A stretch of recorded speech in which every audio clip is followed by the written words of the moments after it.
Céla Bougriou. Bonjour Bruce, bonjour à tous. Votre invité ce matin, Éric Ciotti, président de l'Union des droites pour la République. Bonjour Éric Ciotti. Bonjour. Commençons par ces mots très étonnants de Donald Trump qui ont été publiés à l'instant sur son réseau social. Emmanuel Macron se trompe toujours, dit-il. Il dément avoir quitté le G7 pour travailler sur un cessez-le-feu, raison avancée par le chef de l'État français. Votre réaction ? Je crois qu'il n'a pas tort. Quand il dit Emmanuel Macron se trompe toujours, les Français, malheureusement, le mesurent, mais c'est une fois de plus une perte de crédibilité pour notre diplomatie. On ne sait plus où va la France, on ne sait pas quel est l'axe du président de la République pour parler du conflit qui se déroule actuellement au Proche-Orient, au Moyen-Orient. On ne sait plus si c'est une coalition anti-Hamas, une opposition à Israël. C'est de l'oscillation permanente. Ce n'est pas de la diplomatie.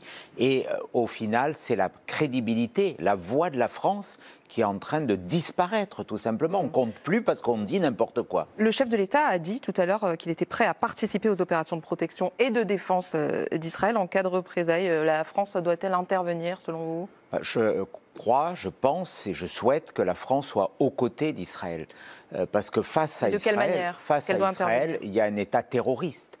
Il y a un État qui, depuis 1979, est une des pires dictatures au monde, qui assassine les opposants. On a vu la révolution au moment du mouvement Femmes, Vie, Liberté, avec l'assassinat de ces femmes qui refusaient d'être voilées. Donc c'est une dictature épouvantable qui, si elle disposait de l'arme nucléaire, présenterait une menace considérable en matière de liberté, mais de démocratie et de terrorisme. Oui, c'est parce que nos intérêts vitaux sont menacés. Donc nous devons être aux côtés d'Israël pour éviter que l'Iran ait l'arme nucléaire, ce qui serait une menace majeure sur le monde et sur la France. Et les Américains, pardonnez-moi, est-ce que oui, vous avez raison. D'abord, un débat en France sur une intervention française. S'il y a une intervention, il faut naturellement qu'il y ait un débat. Mais en tout cas, je le dis, on a un ennemi qui menace la France, qui l'a déjà menacé. Je pense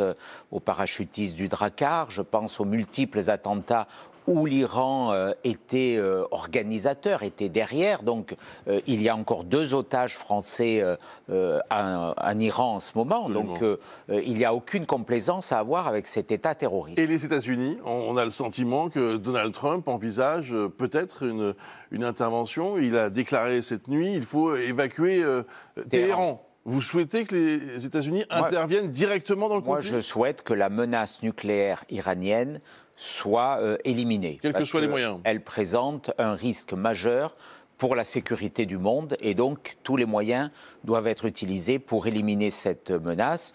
Le traité de non-prolifération, le TNP de Vienne, qui a été signé en 2015, n'a pas été respecté. On est à 90% quasiment de taux d'enrichissement de l'uranium. Et des discussions devaient encore se tenir. Ce qui donne à quelques semaines la possibilité de réaliser des bombes nucléaires. Et des discussions devaient encore se tenir, Éric Ciotti, quelques heures après cette frappe, ces premières frappes israéliennes. Comment vous qualifiez cette opération, vous ? C'est une guerre préventive ?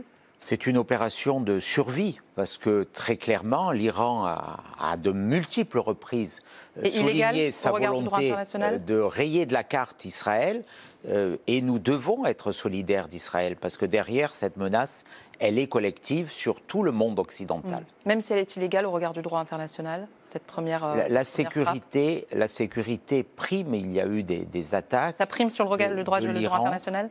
Le fait d'éviter qu'il y ait une guerre mondiale nucléaire, je crois, est une priorité absolue, que tous ceux qui sont attachés à cette paix, à cet équilibre, doivent avoir dans la ligne de mire.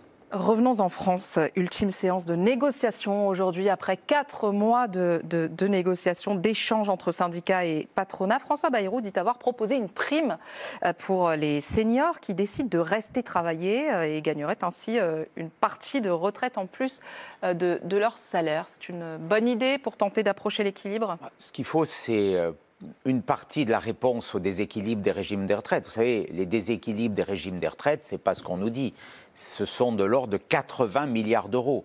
si on enlève les financements publics, les surcotisations de l'État, des collectivités locales. Entre les cotisations et les prestations, il y a un écart très précis de plus de 80 milliards d'euros. Donc ce problème appelle des réponses. Une des réponses, c'est qu'on travaille, qu'il y ait un taux de travail plus long, et notamment des seniors qui sont souvent privés d'emploi trop précocement, contrairement à ce qui se passe en Allemagne. Donc ça fait partie des réponses.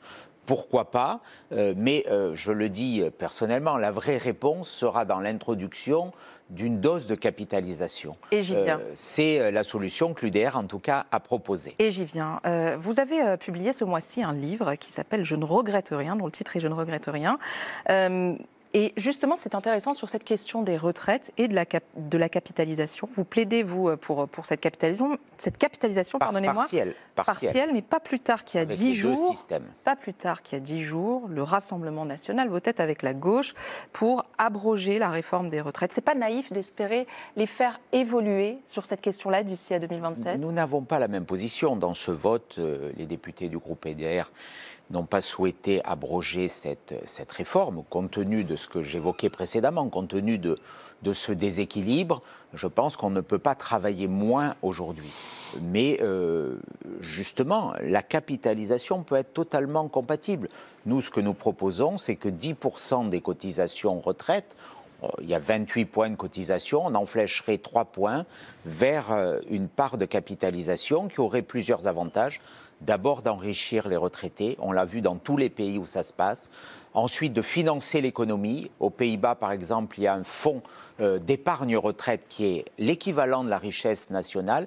Et ensuite d'apporter cet équilibre. L'évolution démographique fait que le système par répartition unique n'est plus viable dans quelques années. Donc il faut en tirer les conséquences et c'est cette voie de réforme que nous proposons et je pense qu'elle n'est pas incompatible avec la position du Rassemblement national. Très rapidement, pour terminer, vous avez repris une proposition de loi qui consiste à interdire les mariages avec des personnes en situation irrégulière. Elle a été votée en commission hier à l'Assemblée nationale. Vous savez combien de personnes sont concernées en tout ? Il y en a quelques milliers, quelques centaines, mais ça choque profondément les Français. Il y a derrière cela des filières d'immigration clandestine, d'exploitation des êtres humains. On voit bien que certains clandestins utilisent ce biais pour se faire régulariser. C'est inacceptable, c'est insupportable. Donc hier soir en commission des lois, cette proposition du groupe UDR qui sera discutée dans l'hémicycle jeudi prochain a été adoptée. 2 autres propositions du groupe UDR ont été adoptées. Les peines planchers pour protéger nos forces de l'ordre, nos policiers, nos gendarmes, nos douaniers, nos pompiers, mais également la possibilité de faire payer les frais d'incarcération par les détenus. Donc, M. Darmanin en avait parlé, nous le faisons, et j'espère que par cohérence, la majorité nous suivra. Elle dit que c'est inconstitutionnel. Idem pour le mariage, mais alors M. Darmanin prône des mesures qui sont contraires à la Constitution. Il faut un peu de cohérence sur le mariage. Le président de la République l'avait souhaité, j'espère qu'ils nous sauveront la semaine prochaine. Merci Éric Ciotti. Merci beaucoup, merci à Céla Bougriou.